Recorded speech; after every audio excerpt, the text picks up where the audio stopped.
A couple of days ago, Justin Trudeau has been caught in a heated debate in a press conference when he was diverting the blame game of housing crisis from his federal government onto the municipal and provincial government. In order to understand this whole blame game, we need to understand how banks work. So the banks, especially the commercial banks, they create money in the system, in the economy. So up to some studies, the commercial banks are responsible to print 97% of the spendable dollars in the economy. So they print the money out of thin air, not central banks, commercial banks. So when they extend credit, like creating new loans or new mortgages, this is the new money being printed and being injected in the economy. So these are the spendable dollars that are created by the big six banks in Canada.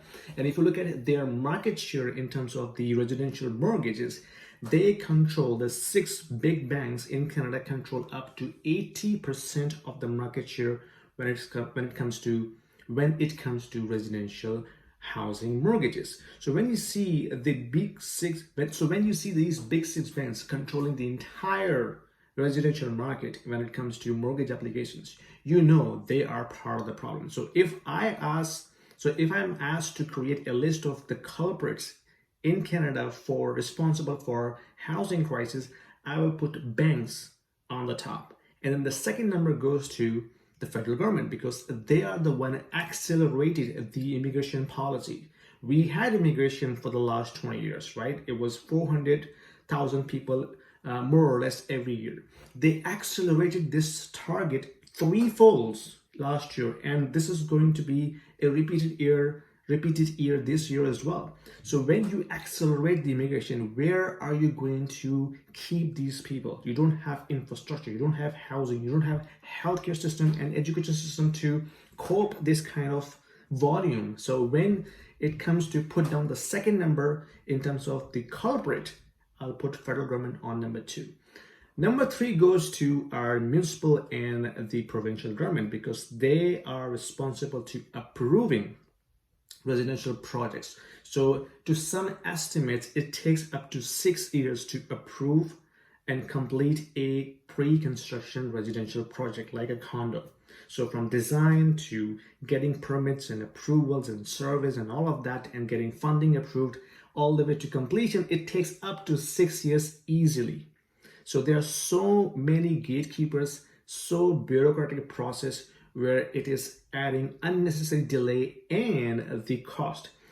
Up to some extent, the government, in terms of fees and taxes and all sorts of levies, they take 40% cut in a pre-construction project. So if you're buying $1 million pre-construction project, condo or townhouse, 40% in terms of fees, taxes, all sorts of levies goes to government. So government takes its own share as well. So when you look at all the culprits, the top one goes to banks, second one goes to federal government, and third one goes to the provincial and municipal government. So don't blame realtors or investors. They are the symptoms. The cause is banks, governments, both federal and municipal and provincial governments. Realtors and the investors, the foreign buyers, are the cause of it. The benefit, they are the symptoms of it. The cause is the top ones, which I mentioned: banks, governments, federal government, and municipal and provincial government. So yes, you can blame realtors all day, but they are the symptoms, not the cause. They are part of the system being played into. They are the player in the system. They are playing the system.